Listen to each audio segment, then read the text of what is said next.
31 December July অভ্যুত্থানের ঘোষণাপত্র পাঠের মাধ্যমে মুজিববাদী ৭২-এর সংবিধানের কবর রচিত হবে বলে মন্তব্য করেছেন বৈষম্য বিরোধী ছাত্র আন্দোলনের আহ্বায়ক হাসনাত আব্দুল্লাহ। দুপুরে বৈষম্য বিরোধী ছাত্র আন্দোলন আয়োজিত জরুরি সংবাদ সম্মেলনে তিনি এই মন্তব্য করেন। এ সময় জুলাই শহীদ স্মৃতি ফাউন্ডেশনের সাধারণ সম্পাদক সার্জিস আলম বলেন, জুলাই অভ্যুত্থানের ঘোষণাপত্র বাংলাদেশের লিখিত দলিল হয়ে থাকবে। সাইদুর রহমান আবিরের রিপোর্ট। চলতি বছরের শেষ দিন ৩১ ডিসেম্বরকে সামনে রেখে বিভিন্ন স্লোগান লিখে সামাজিক যোগাযোগ মাধ্যমে আলোচনা সৃষ্টি করেছেন বৈষম্য বিরোধী ছাত্র আন্দোলন ও জাতীয় নাগরিক কমিটির সদস্যরা। ফলে সেদিন কি হতে যাচ্ছে তা নিয়ে চলছে ব্যাপক আলোচনা। এমন পরিস্থিতিতে দুপুরে রাজধানীর বাংলা মোটরে সংবাদ সম্মেলন করে বৈষম্য বিরোধী ছাত্র আন্দোলন। এতে বেশ কয়েকজন নেতারা বক্তব্য দেন। এ সময় জাতীয় নাগরিক কমিটির মুখ্য সংগঠক ও জুলাই শহীদ স্মৃতি ফাউন্ডেশনের সাধারণ সম্পাদক সার্জিস আলম বলেন, ৩১ ডিসেম্বর কেন্দ্রীয় শহীদ মিনারে জুলাই অভ্যুত্থানের যে ঘোষণাপত্র পাঠ করা হবে তা বাংলাদেশের একটি লিখিত দলিল হয়ে থাকবে। আগামীতে যে সিস্টেমগুলো মানুষ চায় তার মধ্যে পার্থক্যটি তৈরি করবে এবং আগামীতেও বাংলাদেশের মানুষের দায়িত্ব যারা ভোটের মাধ্যমে গ্রহণ করবে তাদের ক্ষেত্রেও এটি একটি নির্দেশিকা হিসেবে থাকবে যে কোন বিষয়গুলোর প্রেক্ষাপটে এই ২৪-এর বিপ্লবটি হয়েছে, কোন বিষয়টির প্রেক্ষাপটে এই ২৪-এর বিপ্লবের পরবর্তী নতুন আশা আকাঙ্ক্ষাগুলো তৈরি হয়েছে। সংবাদ সম্মেলনে বৈষম্য বিরোধী ছাত্র আন্দোলনের আহ্বায়ক হাসনাত আব্দুল্লাহ বলেন, ৩১ ডিসেম্বর জাতির সামনে মুজিববাদী ৭২-এর সংবিধানের কবর রচিত হবে। এছাড়া সেদিন বৈষম্য বিরোধী ছাত্র আন্দোলনের ব্যানারে আগামীর বাংলাদেশের ঘোষণাপত্র জুলাই প্রক্লেমেশন উপস্থাপন করা হবে। ছাত্র জনতার উপস্থিতিতে শহীদ মিনার থেকে যেখান থেকে আমাদের এক দফা ঘোষণা করা হয়েছে, ঠিক সেই জায়গা থেকে আমরা আমাদের প্রক্লেমেশন অফ জুলাই রেভলিউশন আমরা ঘোষণা করব। যেখান থেকে এক দফার ঘোষণা দেওয়া হয়েছে ঠিক সেই জায়গা থেকে মুজিববাদী ৭২-এর সংবিধানের কবর রচিত হবে। সংবাদ সম্মেলনে আরও জানানো হয়, ইতিমধ্যেই ঘোষণাপত্র সব রাজনৈতিক দলের কাছে পাঠানো হয়েছে। শহীদ পরিবারের সদস্য সহ গণ অভ্যুত্থানকে ধারণ করা সকলের সামনে ঘোষণাপত্র প্রকাশ করা হবে। সাইদুর রহমান আবির, মাই টিভি, ঢাকা। অস্থায়ী পাস নিয়ে সোমবার থেকে সাংবাদিকরা সচিবালয়ে প্রবেশ করতে পারবেন বলে জানিয়েছেন তথ্য উপদেষ্টা নাহিদ ইসলাম। দুপুরে সচিবালয়ের সামনে সাংবাদিকদের কথা জানান তিনি।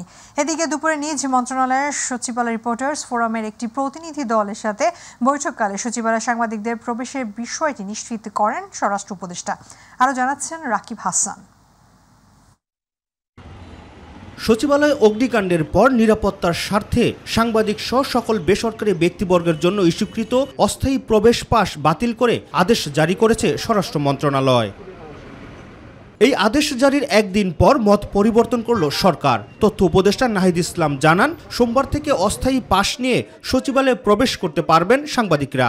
সাংবাদিকদের আবেদনের ভিত্তিতে নীতিমালা অনুযায়ী নতুন করে আবার স্থায়ী পাসের ব্যবস্থাটি করব এবং সেই সময় পর্যন্ত একটা সীমিত সংখ্যা একটা অস্থায়ী পাস আগামীকাল থেকে দেওয়া হবে। তিনি জানান, ৩,০০০-এরও বেশি অ্যাক্রিডিটেশন কার্ড রয়েছে, যার অধিকাংশই ভুয়া। ৩,০০০ প্লাস অ্যাক্রিডিটেশন কার্ড আমরা রাখতে পারবো না, এটি বেশিরভাগই এখানে ভুয়া। আমরা আবেদনের ভিত্তিতে আবার যে নীতিমালা আছে সেই নীতিমালা অনুযায়ী আমরা নতুন করে স্থায়ী পাসটি দিয়ে। আবেদন কবে থেকে শুরু করব? আমরা এটা কাল পরশু থেকে এটা শুরু করব। এদিকে এর আগে সচিবালয়ে বিটে কর্মরত সাংবাদিকদের সংগঠন বাংলাদেশ সেক্রেটারিয়েট রিপোর্টার্স ফোরামের নেতারা স্বরাষ্ট্র উপদেষ্টার সঙ্গে বৈঠক করে সাংবাদিকদের প্রবেশ করতে দেওয়ার দাবি জানান। আমাদের সভাপতি মাসফেসুদ্দিন মাতাবের নেতৃত্বে আমরা আজকে স্বরাষ্ট্র উপদেষ্টা মহোদয়ের সাথে সাক্ষাৎ করেছি। বৈঠক শেষে স্বরাষ্ট্র উপদেষ্টার দাবি মেনে নেয়ার কথা জানান সংগঠনের নেতারা। আগামীকালকে সকাল থেকেই আমাদের সচিবালয় বিটে বিএসআরএফের সদস্য যারা আছেন এবং তার পাশাপাশি সচিবালয়ে যারা রেগুলার এখানে বিটে কাজ করেন প্রত্যেকটি ভালো হাউস থেকে সবাই সেখানে প্রবেশ করতে পারবেন অস্থায়ী পাস নিয়ে। রাকিব হাসান, মাই টিভি, ঢাকা। জুলাই বিপ্লবের ঘোষণাপত্রের সঙ্গে সরকারের কোনো সম্পৃক্ততা নেই বলে জানিয়েছেন প্রধান উপদেষ্টার প্রেস সচিব শফিকুল আলম। বিকেলে প্রধান উপদেষ্টা সরকারের বাসভবন যমুনার সামনে এক ব্রিফিংয়ে তিনি কথা বলেন। এ সময় deputy press secretary Azad Majumdar জানান, সচিবালয়ে সাংবাদিকদের প্রবেশের এক্সক্রিডিটেশন কার্ড বাতিল করা হয়নি, পরিস্থিতিগত কারণে এই সিদ্ধান্ত। আগামীকালকের মধ্যে সচিবালয়ে অগ্নিকাণ্ডের ঘটনা তদন্ত প্রতিবেদন দাখিল হবে বলেও জানান তিনি। আবু সাইদ অপুর রিপোর্ট। রাষ্ট্রীয় বাসভবন যমুনার সামনে সমসাময়িক বিষয় নিয়ে ব্রিফিং করেন প্রধান উপদেষ্টার প্রেস সচিব শফিকুল আলম। তিনি বলেন, জুলাই বিপ্লবের ঘোষণাপত্রের সঙ্গে সরকারের কোনো সম্পৃক্ততা নেই। বিষয়টিকে প্রাইভেট ইনিশিয়েটিভ হিসেবে মন্তব্য করেন তিনি। যারা এটাকে সাপোর্ট করছেন, এটা প্রাইভেট ইনিশিয়েটিভকে সাপোর্ট করছেন, এটার মধ্যে আমাদের গভর্নমেন্টের কোনো সম্পৃক্ততা নেই। সংবাদ সম্মেলনে deputy press secretary Azad Majumdar বলেন, সচিবালয়ে সাংবাদিকদের প্রবেশের অ্যাক্রিডিটেশন কার্ড বাতিল করা হয়নি, পরিস্থিতিগত কারণে এই সিদ্ধান্ত। কার্ড বিদ্যমান আছে, যার অ্যাক্রিডিটেশন কার্ড আছে তার কার্ডই বিদ্যমান আছে, কোনো কার্ড বাতিল করা হয়নি। যতক্ষণ পর্যন্ত না নতুন কার্ড ইস্যু করা হচ্ছে ততক্ষণ পর্যন্ত এই কার্ডগুলোর ভ্যালিডিটি থাকবে। এটা হচ্ছে একটা বিষয়। আর সরকার সিদ্ধান্ত নিয়েছে যে কার্ডগুলো রিভিউ করা হবে। তবে সচিবালয়ে অগ্নিকাণ্ডের ঘটনা তদন্ত প্রতিবেদন দাখিল হবে বলেও জানান তিনি। তদন্ত কমিটি আপনাদেরকে এ বিষয়ে বিস্তারিত আরও জানাবেন যখন উপযুক্ত সময় আসবেন।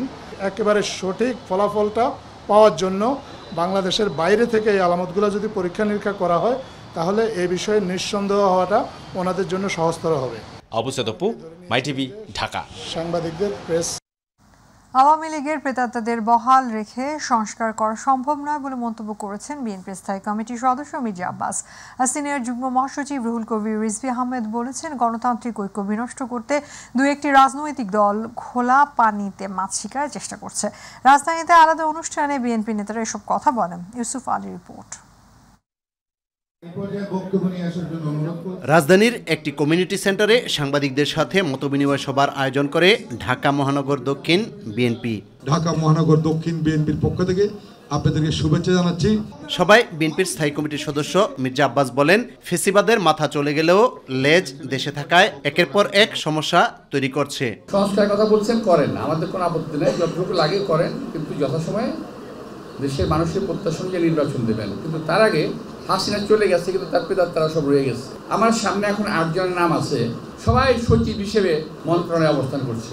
সবচেয়ে আশ্চর্যজনক বিষয় হলো, এত কথার পরেও, এত বিরোধিতার পরও মাত্র 2 দিন অথবা 3 দিন আগে সচিবালয়ে আরেকজন প্রাক্তন সচিবকে, রিটায়ার্ড সচিবকে, বাকশালী সচিবকে নিয়োগ দেওয়া হয়েছে। এখন বাকশালীদের প্রেতাত্মাকে বগল দাবা করে নিয়ে আপনারা কি সংস্কার করবেন? বিএনপি চেয়ারপারসনের উপদেষ্টা আব্দুল সালাম বলেন, অন্তর্বর্তীকালীন সরকার ব্যর্থ হলে দেশ অনেক পিছিয়ে যাবে।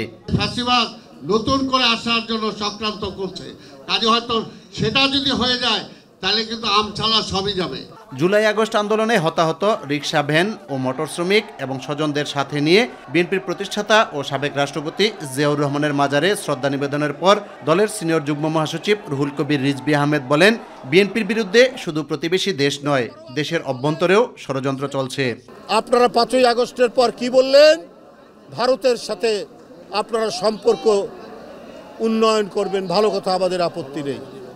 আপনারা আওয়ামী লীগকে ক্ষমা করে দেবেন, ওরা ক্ষমা চাইলেও না কিছু না, আপনি তাদেরকে ক্ষমা করে দেবেন, সম্পর্ক উন্নয়ন করবেন। অর্থাৎ আপনারা আপনাদের রক্তের সাথেই বেইমানি হলো না। আজকে তো সমস্ত গণতন্ত্র বনা শক্তি এক জায়গায় থাকার কথা ছিল, অথচ এই শক্তিকে ফাটল ধরিয়ে 2-1টি রাজনৈতিক দল যেভাবে তারা নিজেদের ফায়দা তোলার চেষ্টা করছেন। ইউসুফ আলী, মাই টিভি, ঢাকা। তাকে টাকার অফার। দেশের স্বাধীনতা ও সার্বভৌমত্ব শেখ হাসিনা ভারতের কাছে বিক্রি করে দিয়েছে বলে মন্তব্য করেছেন বাংলাদেশ জামায়াত ইসলামীর সেক্রেটারি জেনারেল মিয়া গোলাম পরওয়ার। দুপুরে জামালপুর ইসলামপুর উপজেলা অডিটোরিয়ামে ইউনি দায়িত্বশীল সম্মেলনে যোগ দিয়ে তিনি এসব কথা বলেন। তিনি আরও বলেন, এদেশের স্বাধীনতা ভারতের কাছে নিরাপদ নয়। মুক্তিযুদ্ধে তাদের স্বার্থে দেশটি সাহায্য করেছে, কিন্তু স্বাধীনতা পাওয়ার পর ভারতীয় সেনারা এদেশ থেকে অনেক কিছু লুট করে নিয়েছে। বাংলাদেশ ইসলামকে ধ্বংস করার জন্য এই 18 বছরে শেখ হাসিনা হাজারো আলেমকে সে নির্যাতন করেছে, হত্যা করেছে।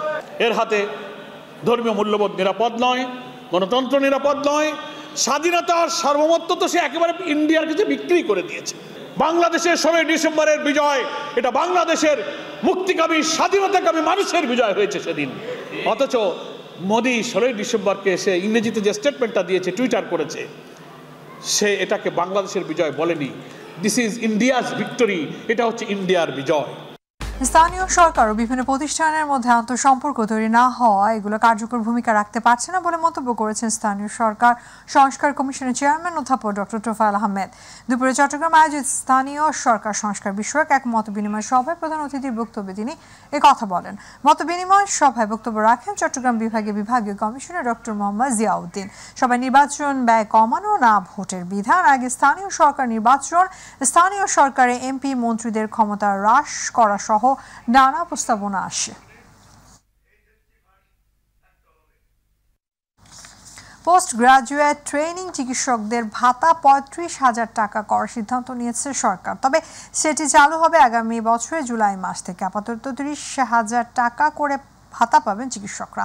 সরকারের সিদ্ধান্ত মেনে কাজে ফিরে যাওয়ার সিদ্ধান্ত নিয়েছেন আন্দোলনকারীরা। বিকেলে স্বাস্থ্য ও পরিবার কল্যাণ মন্ত্রণালয় আয়োজিত এক বৈঠকে এই সিদ্ধান্ত হয়। এর আগে ভাতা বৃদ্ধির দাবিতে চিকিৎসকরা বেলা 11:30টার দিকে শাহবাগ মোড় অবরোধ করেন। এ সময় তারা ভাতা বৃদ্ধির দাবিতে নানা ধরনের স্লোগান দিতে থাকেন। তাদের অবরোধের কারণে আশেপাশের এলাকায় ব্যাপক যানজট তৈরি হয়।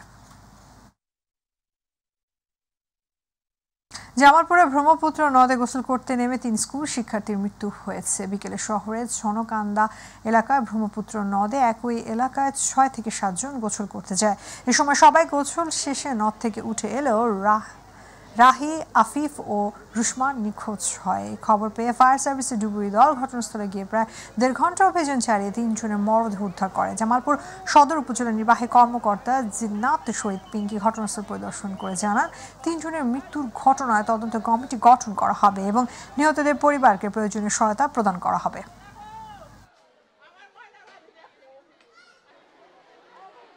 আগামী প্রজন্মকে নৈতিক শিক্ষার মাধ্যমে একটি বিজ্ঞানময় আধুনিক জাতি হিসেবে গড়ে তুলতে সরকারের পাশাপাশি সবাইকে একযোগে কাজ করার আহ্বান জানিয়েছে বাংলাদেশ ইসলামী ছাত্র শিবিরের সভাপতি মঞ্জুরুল ইসলাম। রাজধানীর সোহরাওয়ার্দী উদ্যানে দিনব্যাপী বিজ্ঞান মেলা উদ্বোধন করে তিনি এই আহ্বান জানান। সমৃদ্ধির বাংলাদেশ গড়তে আগের সরকার যা করতে পারেনি বাংলাদেশ ইসলামী ছাত্র শিবির তা করবে বলেও আশাবাদ ব্যক্ত করেন মঞ্জুরুল ইসলাম। জাহিদ আহমেদ বাবু রিপোর্ট। শীতের সকালে ঐতিহাসিক সোহরাওয়ার্দী উদ্যানে বাংলাদেশ ইসলামী ছাত্র শিবির আয়োজন করল দিনব্যাপী বিজ্ঞান মেলা। প্রথমবারের মতো এমন ব্যতিক্রম ধর্মী বিজ্ঞান মেলায় অংশ নিতে পেরে খুশি দেশের বিভিন্ন শিক্ষা প্রতিষ্ঠানের শিক্ষার্থীরা। নতুন কিছু শেখার জন্য যে আমরা এখানে উপস্থিত হয়েছি, নতুন কিছু দেখার জন্য, নতুন কিছু উপলব্ধি করার জন্য, এই ড্রোনগুলা যাতে আমরা নিজেদের দেশে বানাতে পারি এমন একটা প্রতিষ্ঠান তৈরি করার জন্য, যে প্রতিষ্ঠানে আমাদের নিজেদের ড্রোন নিজেরাই তৈরি করতে পারবো।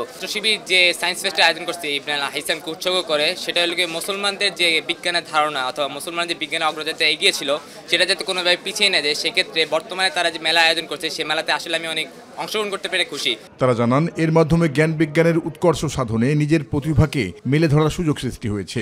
এতদিন বাংলাদেশে মানে একটা যে স্বৈরাচারী রেজিম ছিল, ফলে আয়োজন করতে পারতো না। এর ফলে বাংলাদেশের যে ক্ষুদে শিক্ষার্থীরা আছে এদের অনেক প্রতিভা থাকা সত্ত্বেও উপযুক্ত কোনো প্ল্যাটফর্ম বা উপযুক্ত কোনো প্রতিষ্ঠান আর্থিক সহযোগিতার কারণে প্রকাশ করতে পারতো না। মেলায় প্রদর্শিত বিশ্ব মুসলিম বিজ্ঞানীদের ছবির সাথে পরিচিত হতে পেরে আয়োজকদের প্রতি সন্তুষ্ট প্রকাশ করেন কেউ। যারা এই পৃথিবীকে সভ্যতা, জ্ঞান, বিজ্ঞানে যারা শীর্ষে নিয়ে গিয়েছিল, আমি এখানে এসে তাদেরকে উপলব্ধি করতে পারলাম, তাদেরকে দেখতে পারলাম। বর্তমান বিশ্বে ক্যামেরা বা এগুলো কারা এসেছে, তখন মানে বর্তমান ইয়েতে তাকালে বোঝা যায় যে তারা ইহুদিরা বা এরকম অন্য ধর্মের ইয়ারা, কিন্তু শেষমেশ দেখা গেলে যে মুসলিম বিজ্ঞানীরাই এগুলা মানে আবিষ্কার করেছে। এর আগে দিনব্যাপী ঐতিহাসিক বিজ্ঞান মেলা উদ্বোধন করেন বাংলাদেশ ইসলামী ছাত্র শিবির সভাপতি মঞ্জুরুল ইসলাম। বিজ্ঞানীরা যখন নৈতিকতাকে বিসর্জন দিয়েছে তখন হিরোশিমা নাগাসাকির জন্ম হয়েছে। এ সময় বাংলাদেশ ইসলামী ছাত্র শিবির নতুন প্রজন্মকে একটি বিজ্ঞানময় ও আধুনিক জাতি হিসেবে গড়ে তুলতে চাই, এমন অভিব্যক্তিও প্রকাশ করেন মঞ্জুরুল ইসলাম। ইসলামী ছাত্র শিবির চাই নৈতিকতা, ইসলামী ছাত্র শিবির চাই সমৃদ্ধি, ইসলামী ছাত্র শিবির চাই আমাদের এই প্রজন্ম এমনভাবে গড়ে উঠুক, বিজ্ঞান মনস্ক হবে এবং তারা ইসলামকে, ধর্মকে উন করার মধ্য দিয়ে তারা সামনের দিকে এগিয়ে যাবে। জাহিদ আহমেদ বাবু, মাই টিভি, ঢাকা। পৃথিবীতে গড়তে হলে সবার আগে নিজেকে গড়ো স্লোগানকে সামনে রেখে পালিত হলো জাতীয় শিশু কিশোর ফুলকড়ি আসরে সুবর্ণ জয়ন্তী অনুষ্ঠান।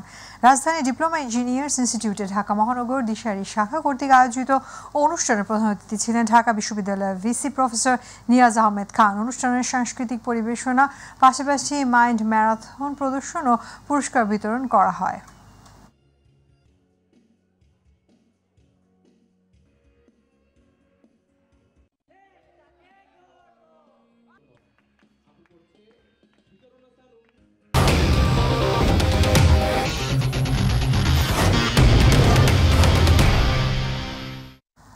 কাল থেকে মাঠে গড়াচ্ছে বিপিএল 11তম আসর উদ্বোধনী ম্যাচে দুর্বার রাজশাহীর মুখোমুখি হবে বর্তমান চ্যাম্পিয়ন ফরচুন বরিশাল। মিরপুরে ম্যাচটি শুরু হবে দুপুর 1টায়। একই ভেন্যুতে দ্বিতীয় ম্যাচে ঢাকা ক্যাপিটালসের মুখোমুখি হবে রংপুর রাইডার্স। ম্যাচটি শুরু হবে সন্ধ্যা 7টায়। SM আরিফের রিপোর্ট। কাগজে কলমে এবারের বিপিএলের সবচেয়ে ব্যালেন্সড দল ফরচুন বরিশাল। বর্তমান চ্যাম্পিয়নদের ঘরে আছে দেশি বিদেশি বড় তারকা তামিম, মাহমুদুল্লাহ, মুশফিক, শান্ত, হৃদয়রত রয়েছেন। পাশাপাশি শাহিন আফ্রিদি, কাইল মেয়ার্স, মালানদের মতো বিদেশি তারকাও প্রস্তুত বরিশালের হয়ে খেলতে। বর্তমান চ্যাম্পিয়ন হওয়ায় উদ্বোধনী ম্যাচ দিয়েই টুর্নামেন্ট শুরু করছে দলটি। প্রতিপক্ষ দুর্বার রাজশাহী। মনে হয় যে কয়েকটা team probably they might not have big names but they are very well balanced team.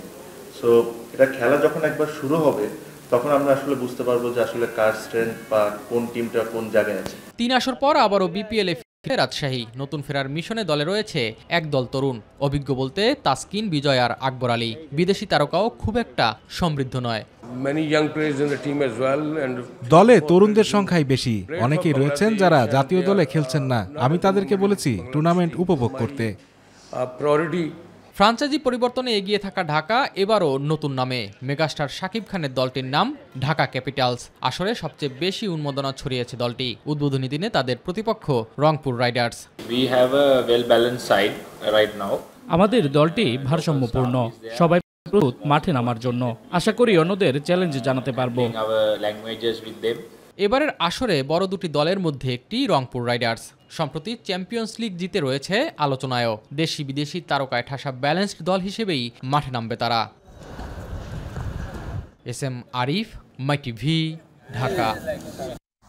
বিপিএলে একাদশ আসরে পর্দা উঠতে যাচ্ছে সোমবার দুপুরে। টিকিট পেতে ভোর থেকে হোম অফ ক্রিকেট খ্যাত মিরপুর শের বাংলা স্টেডিয়ামের সামনে ভিড় জমিয়েছেন ক্রিকেট ভক্তরা। তবে বিপিএল শুরু 24 ঘন্টা আগেও টিকিট না পাওয়ায় হতাশ তারা। এরপরই টিকিটের মূল্য প্রকাশ করেছে বিসিবি। একসঙ্গে টিকিট কেনার উপায় এবং স্থানও জানানো হয়েছে। বেলা 12টায় এক বিবৃতিতে টিকিট ক্রয় সংক্রান্ত তথ্য জানিয়েছে বিসিবি। সরাসরি ও অনলাইন দুই মাধ্যমে বিপিএল এর টিকিট সংগ্রহ করা যাবে। অন্যদিকে অনলাইনে টিকিট নেওয়া যাবে অফিসিয়াল ওয়েবসাইট থেকে।